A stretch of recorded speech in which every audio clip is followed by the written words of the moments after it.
recognized. Yes, Mr. Speaker, I happen to yield 3 minutes to the gentleman from Texas, the ranking member on the Western Hemisphere Subcommittee, Representative Joaquin Castro. The gentleman from Texas is recognized for 3 minutes. Thank you, Mr. Speaker. I rise in opposition to H.R. 2, which should be known as the Child Deportation Act. Last year in my family marked 100 years since my grandmother, Victoria Castro, came to the United States as a young orphan in the wake of the Mexican Revolution. On her paperwork, the San Antonio relatives who took her in wrote that she was coming, quote, to live in the United States. From the discussions on the floor today, it seems that many of my colleagues have forgotten about the lives of the asylum seekers who will be affected by their legislation. Under this bill, for example, if a Uyghur Muslim family escapes from one of China's concentration camps in Xinjiang and seeks asylum in the United States by way of Mexico, they will be turned away. If a group of Cuban dissidents sail to Florida and land outside of a port of entry, they'll be turned away.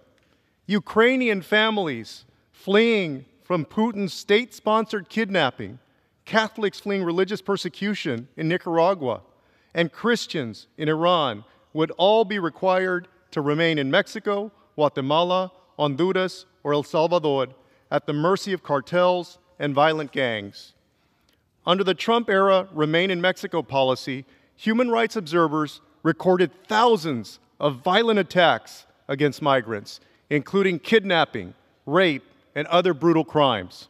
That policy, as cruel as it was, included exemptions for unaccompanied minors and people who don't speak Spanish. This bill includes neither of those exemptions. H.R. 2 would also end humanitarian parole for tens of thousands of Afghan evacuees who fought side by side with our troops for over 20 years of war. These heroes and their families barely escaped from the Taliban last summer. And less than a year later, Republicans are trying to send our Afghan allies back to die. Many of my colleagues on both sides of the aisle have expressed concern about how the current immigration system will be able to handle a rising tide of immigrants post-Title 42. And I agree that we need to build a more resilient, more effective, and more efficient system. But this bill is not the way to do that.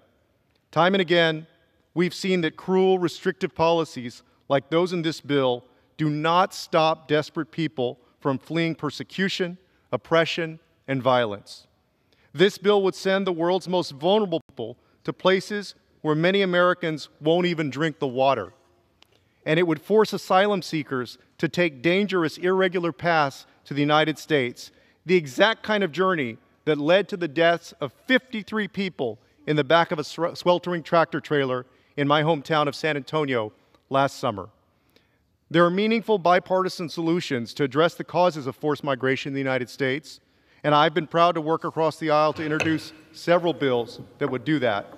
But this is not the answer. I yield the gentleman another minute. Unfortunately, H.R. 2 does not include any serious attempt to address the root causes of migration, and it will not make any real progress to fix our nation's broken immigration system. For that reason and many others, I urge my colleagues to vote no.